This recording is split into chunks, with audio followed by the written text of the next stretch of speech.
होती है एक जंगल को दिखाते हुए। एक आदमी पागलों की तरह इस जंगल से निकलने की कोशिश में था। जंगल इतना घना था कि यहाँ से बाहर जाने का कोई रास्ता नहीं नजर आ रहा था। ये इंसान सूरज को देखते हुए आगे बढ़ा था, लेकिन अब सूरज भी ढल चुका था। लेकिन उसने भागना नहीं छोड़ा। लंदन पे उसे लिखा मिला पॉइंट ऑफ नो रिटर्न, यानी यहाँ से कोई वापस नहीं जा सकता। इस बोर्ड को देखकर परेशानी उसके चेहरे पे साफ जाहिर थी। अंधेरा गहरा हो जाता है और एकदम से सारे परिंदे उड़कर यहाँ से चले जाते हैं। छुपने की कोई जगह भी नहीं थी।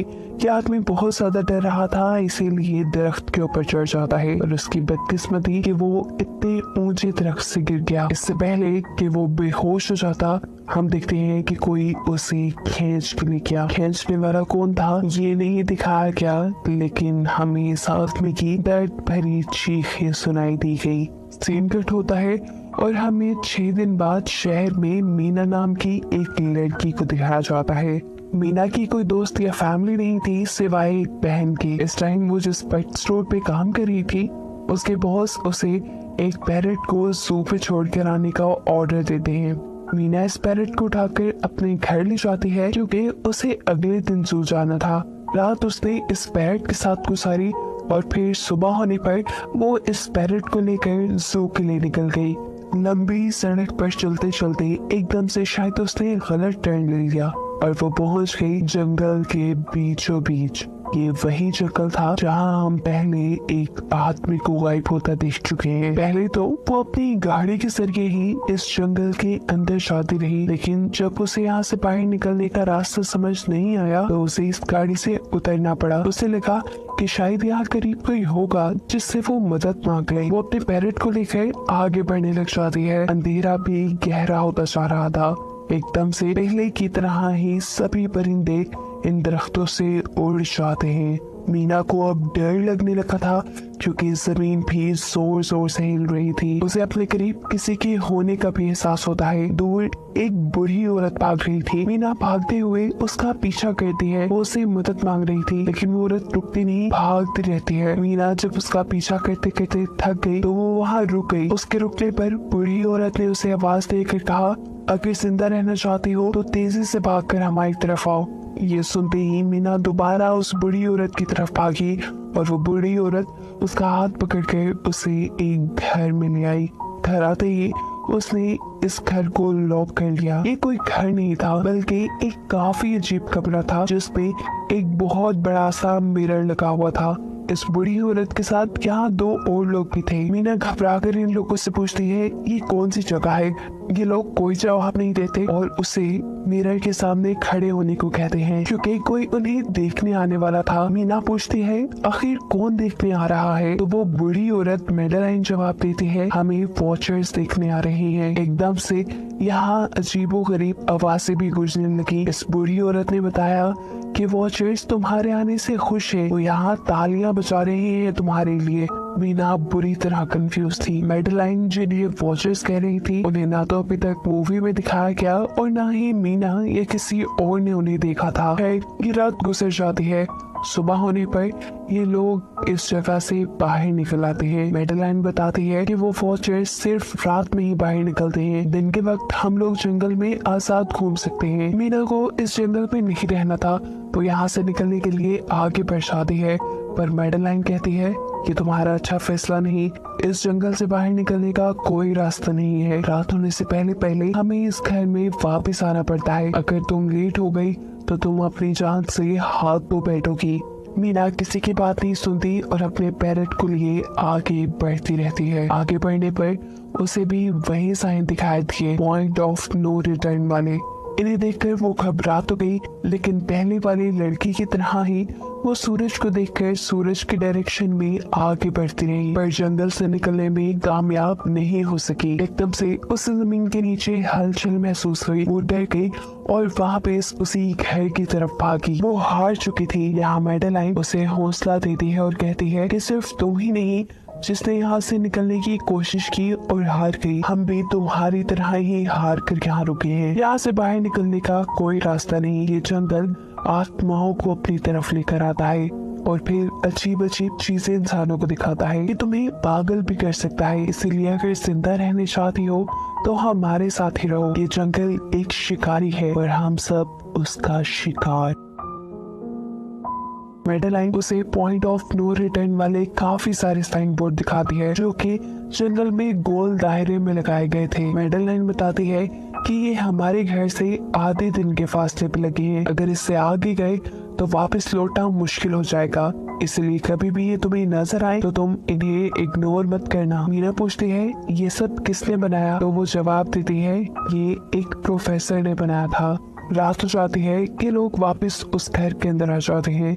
हर रात वॉचर्स उन्हें देखने के लिए आते थे। आज किरा नामी लड़की उनके सामने डांस करती है और कहती है ये सब उन्हें पसंद है। ऐसा नहीं था कि इन चारों को हर रात वॉचर्स के सामने खड़ा ही रहना पड़ता था। ये लोग जो चाहते वो कर सकते थे, लेकिन उनकी तरफ अपनी कमर नहीं कर सकते थे। रात में तो इन्हें सिर्फ वॉचर्स का मसला था, लेकिन दिन में भी इन्हें बहुत मुश्किलों का सामना करना पड़ता था। ये जंगल से हर रोज कुछ न कुछ हंट करके लेके आते थे जिनसे इनका गुजारा होता था। अगले दिन कीरा और मीना दोनों जंगल में खाना इकट्ठा करने के लिए जाती है।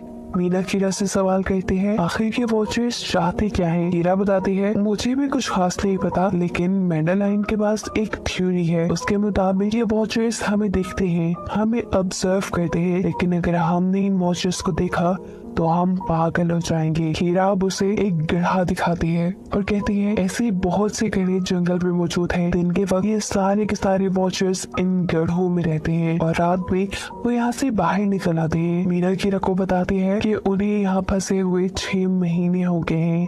कीरा का हस्बैंड जंगल में रास्ता ढूंढने के लिए निकला है। उसे उम्मीद है कि वो जरूर रास्ता ढूंढ कर वापस आएगा और वो लोग यहाँ से बाहर निकल पाएंगे।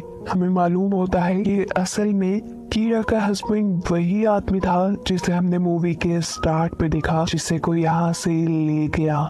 अपने घर के करीब वापस आने पर मेडेलाइन मीना को 3 रूल समझाती है यहाँ पर जिंदा रहने के। सबसे पहला कि वो रात के वक्त अपने घर का दरवाजा नहीं खोलेगी। दूसरा कि रात में वो आईने की तरफ अपनी कमर नहीं करेगी। और तीसरा ये कि दिन के वक्त वो उन गड्ढों के पास नहीं जाएगी और जितना हो सके रोशनी में रहेगी। अब इस रात मीना उन वॉचर्स के बारे में जानना चाहती थी, इसलिए वो मिरर के साथ कान लगाकर आवाजें सुनने की कोशिश करती है। जब उसे कुछ सुनाई नहीं देता तो वो मिरर की तरफ अपनी कमर कर लेती है और ऐसा करने पर उन वॉचर्स को गुस्सा आ चुका था। वो लोग जोर जोर से उस मिरर को मारने लग जाते हैं, यहाँ तक कि मिरर के अंदर क्रैक भी आ जाता है। शोर से मेडेलाइन भी उठ जाती है और वो मीना को मिरर की तरफ खड़े रहने को कहती है। ऐसा करने पे उनका गुस्सा ठंडा हो सकता था। खैर ये रात भी कट जाती है और अगले दिन मीना डैनियल के साथ शिकार पर निकलती है। मीना क्योंकि अपने अच्छे दिन यहाँ जाया नहीं करना चाहती थी, इसलिए वो यहाँ से निकलने की तैयारी कर रही थी। वो डैनियल से पूछती है क्या आज तक तुमने किसी वॉचर को देखा? डैनियल ना में जवाब देता है। तब मीना डैनियल को समझाती है कि मुझे लगता है कि ये सब मेडेलाइन की बनाई हुई कहानियां हैं जिसके अंदर वो हमें फंसा रही है। हमें जरूर इन गढ़ों को जाकर चेक करना चाहिए, शायद हमें यहाँ से बाहर जाने का कोई रास्ता मिल जाए। डैनियल जो कि खुद यहाँ से बाहर जाना चाहता था ना की बातें मान लेता है और अब मीना अपने साथ रस्सी बांधकर उस गड्ढे के अंदर उतरती है। रस्सी का दूसरा सिरा डैनियल ने पकड़ा हुआ था कि अगर मीना को कुछ भी हो वो जल्दी से मीना को बाहर की तरफ खींच ले। मीना नीचे गड्ढे में पहुंच जाती है जहां उसे बहुत सारे इंसानों का सामान मिलता है। मीना इस सामान को इकट्ठा कर लेती है। जरूर वो जंगल में फंसे हुए इंसानों का ही सामान होगा। रस्ते के सहारे मीना और डैनियल उस सामान को बाहर ले आते हैं और इससे पहले कि मीना उस गड्ढे से बाहर निकलती उसे गड्ढे के अंदर किसी की उंगलियां दिखाई देती हैं। वो ठीक से तो नहीं देख पाई कि ये क्या चीज थी, लेकिन वो डर गई। ये लोग उस सारे सामान को लेकर अपने सेफ हाउस में आ गए जहाँ मेडेलाइन ने उससे पूछा कि ये सामान तुम्हें कहाँ से मिला। ये लोग झूठ बोल देते हैं कि ये सामान उन्हें जंगल से मिला है। मेडेलाइन को इस जंगल में रहते हुए बहुत अरसा गुजर चुका था। वो जानती थी कि ऐसा सामान उसे जंगल से नहीं बल्कि गड्ढे से मिला होगा। वो मीना से पूछती रह जाती है बताओ तुमने गड्ढे के अंदर क्या देखा, लेकिन मीना उसे कुछ नहीं बताती।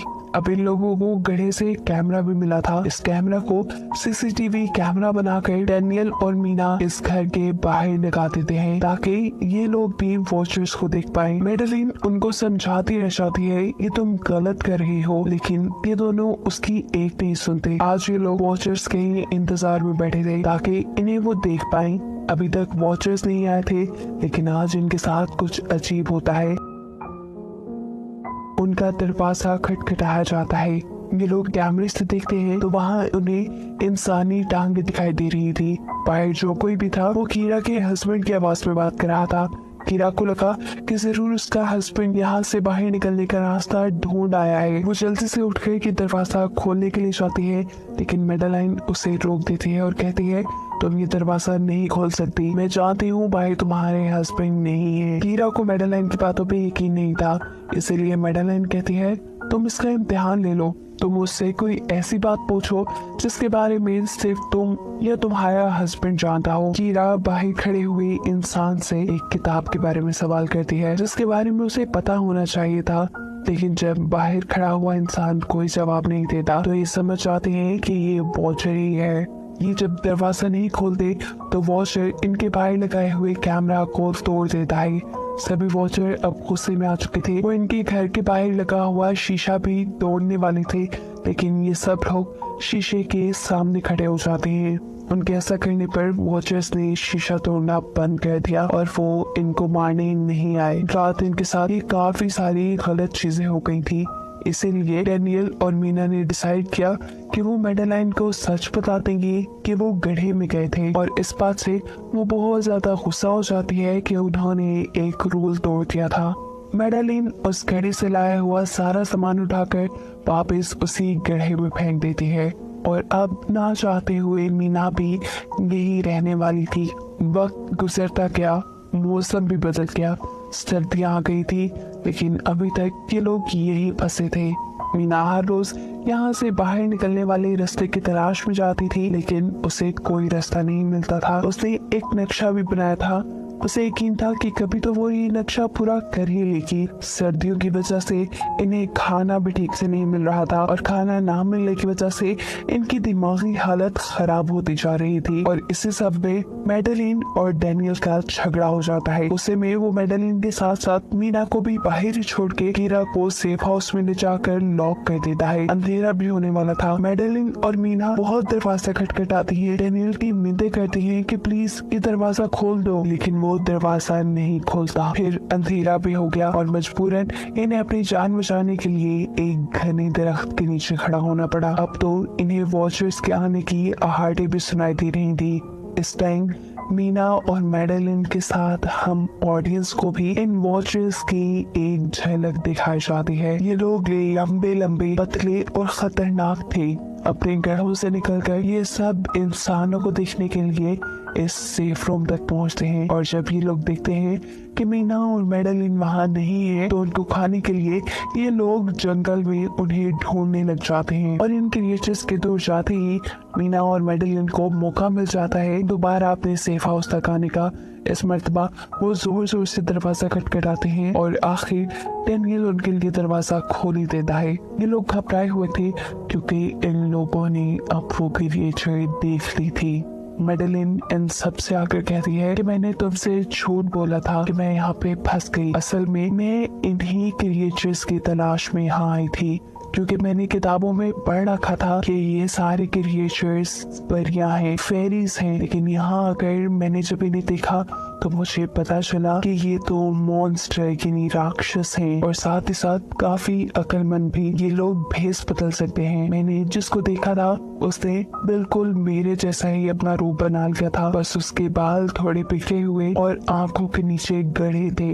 मैंने उनकी इन हरकतों से अंदाजा लगाया कि वो हम जैसा बनने के लिए हर रोज कुछ सीखते हैं, इसीलिए ये हर रोज आकर हमें ऑब्जर्व करते हैं और जो जो काम हम करते हैं वैसे ही काम ये लोग करने लग जाते हैं। इनकी इन्हीं बातों के दौरान दोबारा दरवाजे पे खटखटाहट होती है। ये क्रिएचर्स अब इन्हीं की तरह बोल रही थी। वो अंदर आना चाहती थी लेकिन ये दरवाजा नहीं खोल सकते थे। अगर ये दरवाजा ना भी खोलते फिर भी क्या हो जाता, उन क्रिएचर्स में इतनी ताकत थी कि वो इस लोहे के दरवाजे को तोड़ के अंदर आ जाएं। इन लोगों को कहीं छुपना था। सभी को कुछ समझ नहीं आ रही थी, पर अचानक डेनियल की नजर फर्श पे पड़ती है। यहाँ फर्श थोड़ा ऊपर नीचे था। वो जैसे ही कारपेट उठाकर दिखता है तो नीचे एक बंकर था। ये लोग बिना वक्त जाए किए उस बंकर का दरवाजा खोल के उसके अंदर चले जाते हैं और फिर बंकर बंद कर लेते हैं।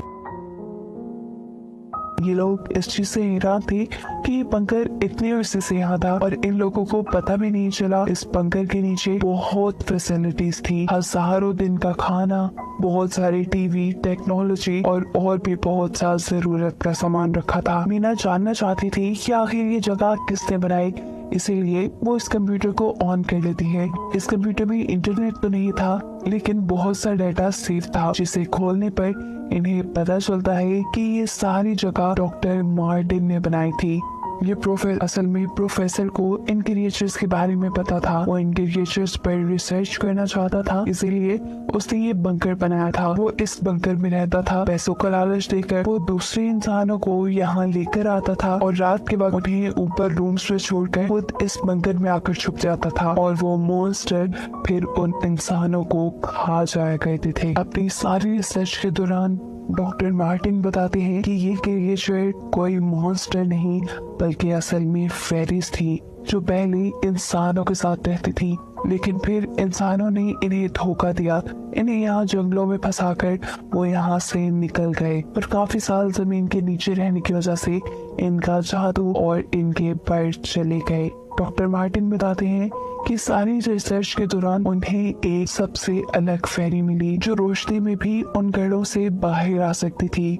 वो अच्छी थी, उसने डॉक्टर मार्टिन को मारा नहीं। डॉक्टर मार्टिन उसे यहाँ ले आया। वो फेरी मार्टिन के साथ रहकर सब कुछ सीख गई, लेकिन थोड़े अरसे बाद इन दोनों के अंदर कोई लड़ाई हो गई। इस कंप्यूटर में बहुत सी वीडियोस थी और हर वीडियो में डॉक्टर मार्टिन ने कुछ ना कुछ बताया हुआ था। मीना बस ये जानना चाहती थी कि आखिर में क्या हुआ, इसीलिए वो सबसे आखिरी वीडियो प्ले करती है, जिसमें वो देखती है कि प्रोफेसर खुद को और उस फेरी को मारने वाले हैं। मरने से पहले वो इस जंगल में फंसे हुए लोगों के लिए यहाँ से निकलने का रास्ता बता देता है और कहता है कि शाम में जिस डायरेक्शन में परिंदे भागते हैं उसी डायरेक्शन में भागने से वो लोग इस जंगल से निकल सकते हैं। उसने इस रिकॉर्डेड मैसेज में कहा था कि अगर कोई इस जंगल से निकलने में कामयाब हो गया तो यूनिवर्सिटी में जाकर मेरी सारी रिसर्च तबाह कर देना।